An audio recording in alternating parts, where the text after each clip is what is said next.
An event, popularly known as the Roswell incident, has recently been the subject of intense interest by both the media and a curious general public. In recent years, numerous speculative books, magazine articles, television programs, a made-for-TV movie, 2 UFO museums, fraudulent documents, and even an alien autopsy film have emerged to exploit the media fascination with the Roswell incident. The story has even gained international attention. Despite the vested interest and questionable credibility of all sources involved in generating the media hype, the U.S. Air Force is routinely accused of concealing a deep, dark secret from the American people. In early 1994, New Mexico Congressman Stephen Schiff requested the General Accounting Office initiate a records review. The purpose of this review was to determine if the U.S. Air Force or any other U.S. government agency possessed information on an alleged crash near Roswell, New Mexico in July 1947 of an extraterrestrial vehicle and its alien crew. In response to the GAO probe, the Secretary of the Air Force directed a comprehensive search for records. The objective of this search was to tell the Congress and the American people what the Air Force knew about the 1947 Roswell claims. If the information was still classified, it was to be declassified. If active or former Air Force officials had signed non-disclosure agreements, they were to be released from these agreements. The resulting 800-page report was completed in July 1994. The report concluded that the predecessor to the U.S. Air Force, the U.S. Army Air Forces, did recover material near Roswell in July 1947.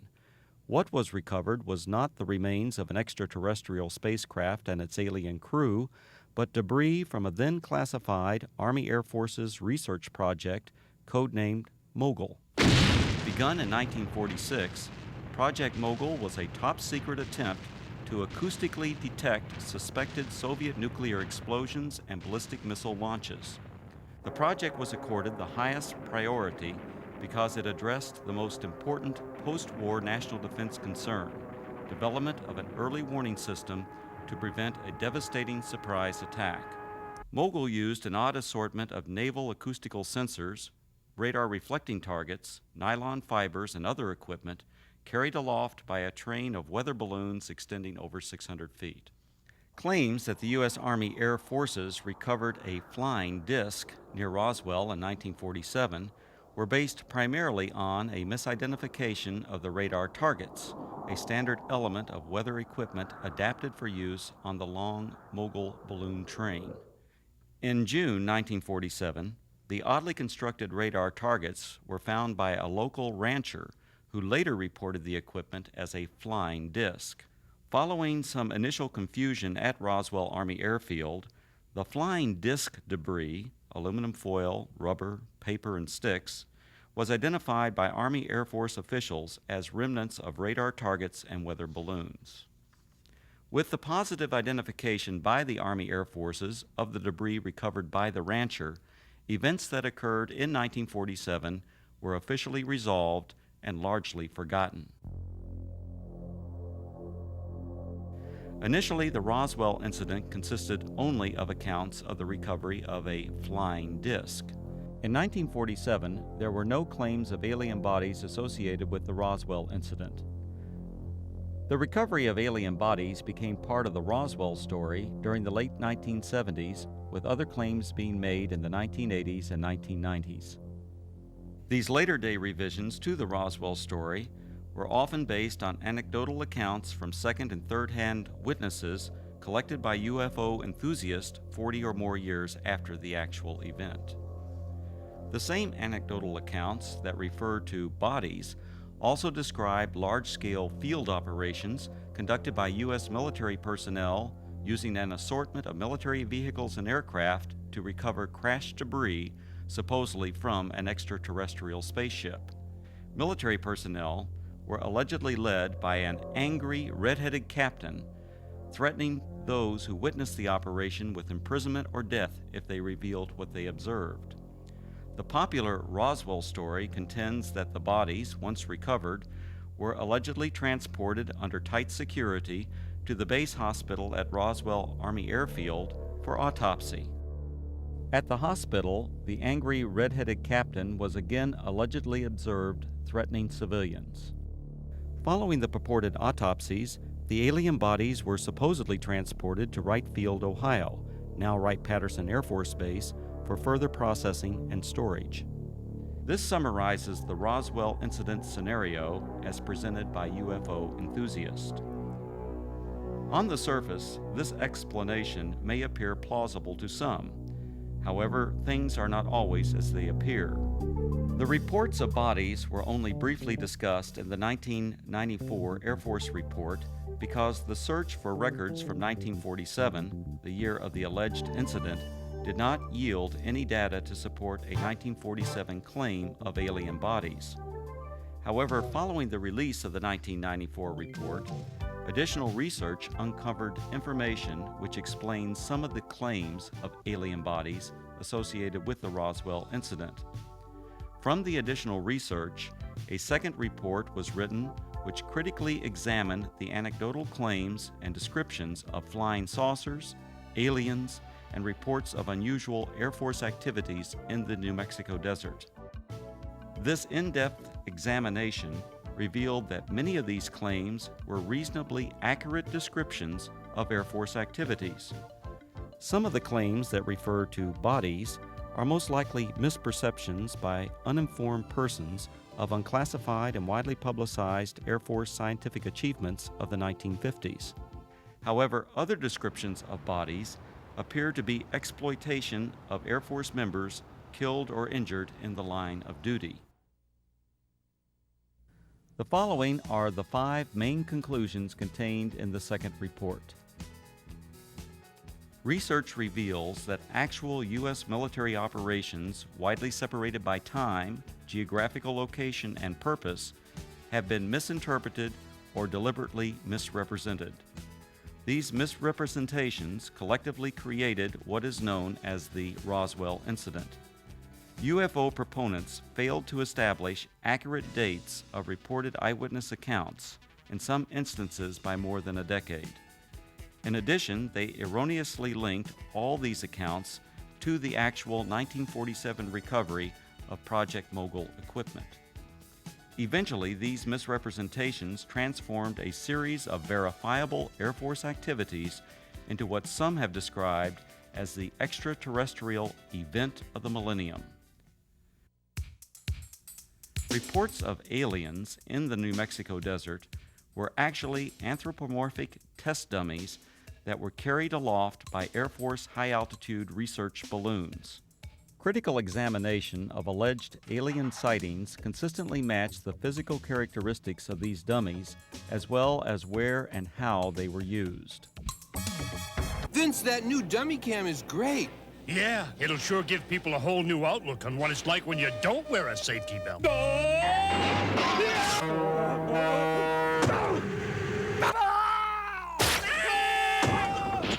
I think they'll get the picture. You could learn a lot from a dummy. Buckle your safety belt.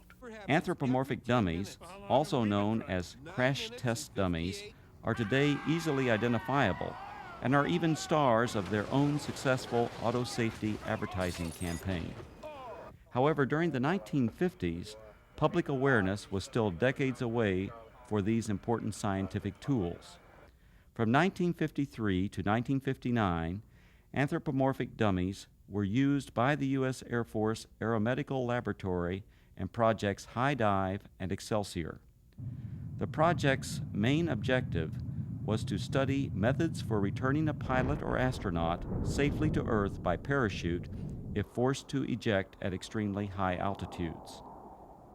For these tests, dummies were transported up to 98,000 feet by high-altitude balloons.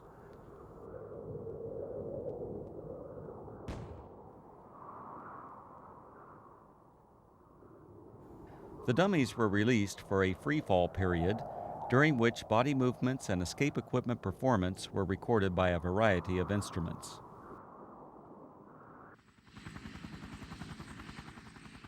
Many of the dummies landed outside the confines of military reservations and were regularly observed by local civilians.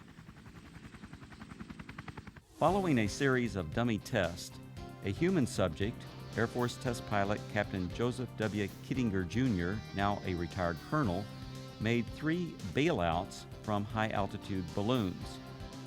These and other aeromedical projects that used both dummies and human test subjects were unclassified and widely publicized in the press and other media. In 1956, 20th Century Fox released On the Threshold of Space, a feature-length motion picture based on these projects and filmed on location at Holloman Air Force Base. Air Force personnel, aircraft, high-altitude balloons, and other equipment, including the actual anthropomorphic dummies, were used in the making of this film. The eyewitness reports of military units that always seemed to arrive shortly after the alleged crash of a flying saucer were actually accurate descriptions of Air Force personnel engaged in high-altitude balloon and anthropomorphic dummy recovery operations. Since 1947, Air Force atmospheric research organizations at Holloman Air Force Base, New Mexico, have launched and recovered approximately 2,500 high-altitude balloons, many in the same areas of New Mexico where the Roswell incident allegedly occurred. Additionally, the equipment, vehicles, and procedures used by the Holloman Air Force Base Balloon Branch, the unit that conducted most of the launches, are the same as that described by the reputed witnesses who claimed they saw the recovery of the flying saucer and alien crew. These huge Air Force high-altitude balloons, launched by the Holloman Balloon Branch, carried aloft a wide range of sophisticated and, from most perspectives, odd-looking devices. Much of this equipment was experimental and represented for that era the latest in space-age technologies. Payloads ranged from simple radio transmitters to sophisticated satellite components and NASA space probes. In fact, qualification trials for the NASA Voyager Mars and Viking space probes were flown by Air Force high-altitude balloons during the late 1960s and early 1970s. Ironically, these balloons were launched from the former Roswell Army Airfield, site of the originally alleged 1947 incident, and recovered on the White Sands Missile Range over 100 miles to the west.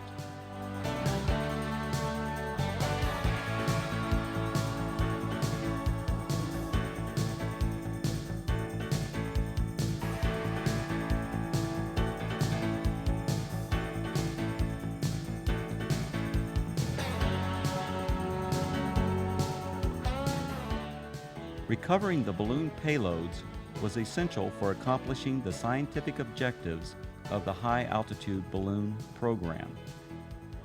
The primary high-altitude balloon recovery areas were and still are located at predetermined sites throughout Arizona, West Texas, and New Mexico, including the area surrounding Roswell. To retrieve the equipment many miles from Holloman Air Force Base, recovery personnel operated a variety of aircraft and vehicles. The exact vehicles described by the witnesses as having been present at the crashed flying saucer sites. To expedite these operations, the recovery crews tracked the balloons optically, electronically, and from aircraft which directed ground vehicles to the impact areas.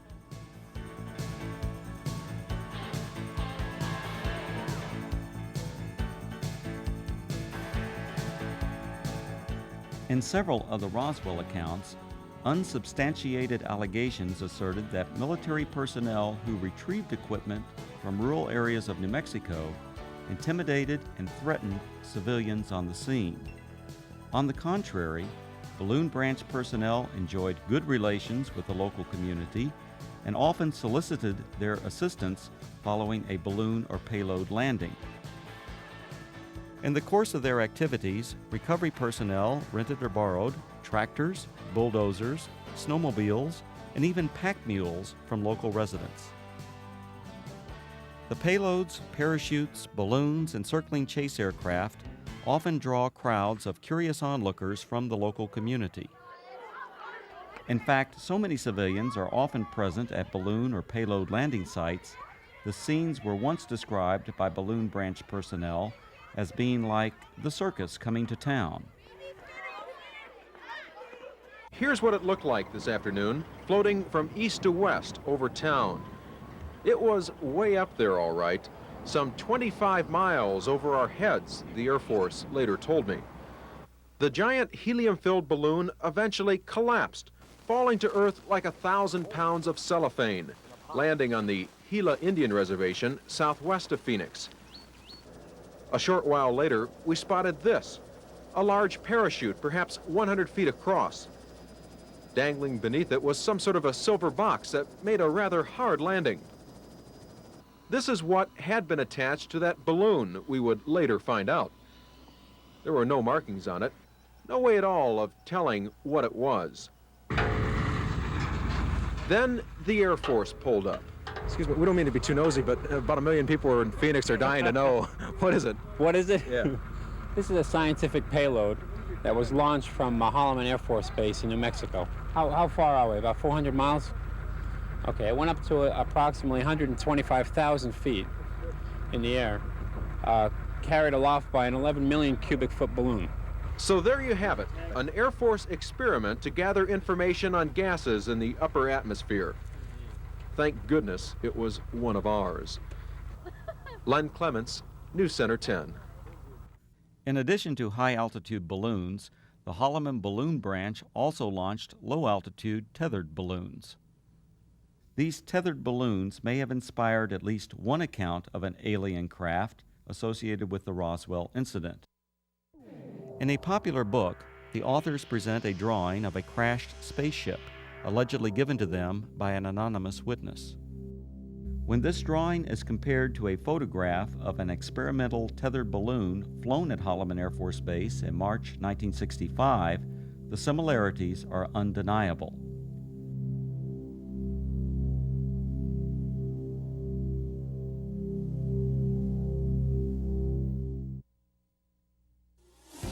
The red-headed captain was probably Captain Joseph W. Kittinger, Jr. Captain Kittinger served as the project officer or pilot in all three of the Air Force's manned high-altitude balloon projects, Man High, Excelsior, and Stargazer. Captain Kittinger was present at many balloon and dummy launch and recovery sites throughout the southwest United States during the 1950s and early 1960s. However, other than the allegations made by UFO proponents, there is no evidence of any kind that Kittinger confronted or threatened civilians. Colonel Kittinger's achievements as an Air Force test pilot are legendary. He has the standing world record parachute jump from nearly 20 miles.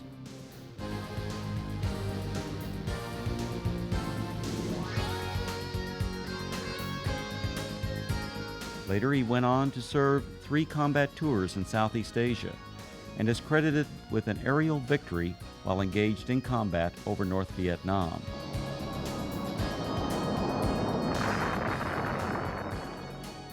After over 480 combat missions, Colonel Kittinger was shot down over North Vietnam and spent 10 months as a prisoner of war in the infamous Hanoi Hilton before being repatriated in March 1973.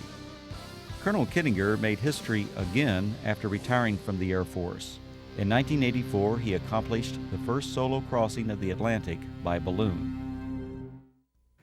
The final and most disturbing conclusion of the second Roswell report is the apparent exploitation of Air Force members killed or injured in the line of duty to perpetuate the alleged sightings of alien bodies.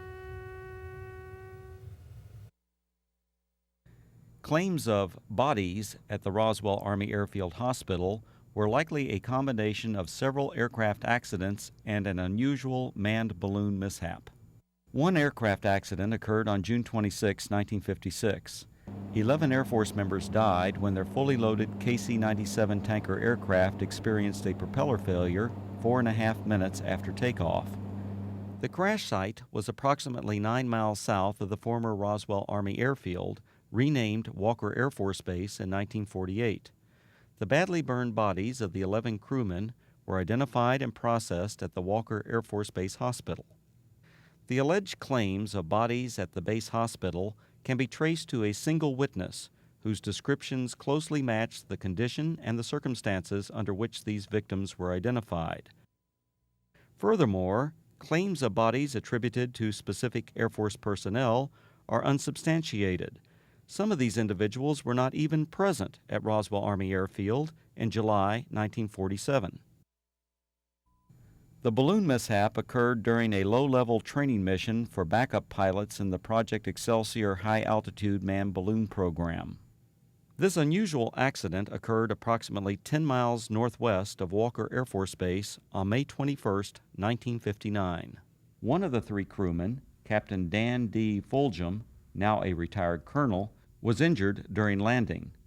Following the mishap, Captain Fulgham and the other balloon crew members were transported to the Walker Air Force Base Hospital via a chase helicopter that followed the training mission for emergency purposes. Upon arrival at the highly secure Strategic Air Command base, the balloon crew was met by armed Air Force security personnel who remained with the crew until their identities were confirmed. As the Excelsior project officer and instructor pilot for this mission, the red-headed Captain Kittinger accompanied the balloon crew to the hospital. At the Walker Air Force Base Hospital, Kittinger and Fulgham were apparently observed by individuals who later related this unusual incident. Elements of this actual event now appear to be part of the Roswell story. Captain Fulgham was treated for an injury that caused his head to swell beyond its normal size. The injury, described as a traumatic hematoma, was not serious. On a specially arranged flight several days after the accident, Fulgham returned to Wright-Patterson Air Force Base, Ohio, where he made a complete recovery. Fulgham went on to distinguish himself as a test parachutist and physiologist for the space program. He later flew F-4s in Southeast Asia, adding to his combat record as a fighter pilot during the Korean War. When critically examined, the Roswell incident is exposed as a conglomeration of many events, including aircraft accidents, that occurred over several decades. Misidentification of anthropomorphic dummies and experimental balloon-launched devices, combined with Air Force balloon operations portrayed as mysterious flying saucer and alien recovery teams, transformed verifiable events into what is now known as the Roswell incident. The U.S. Air Force and its predecessors have been the unsurpassed innovators in aerospace technology. Legendary Air Force leaders throughout this century have used technological advances to establish the U.S. Air Force as a premier military service.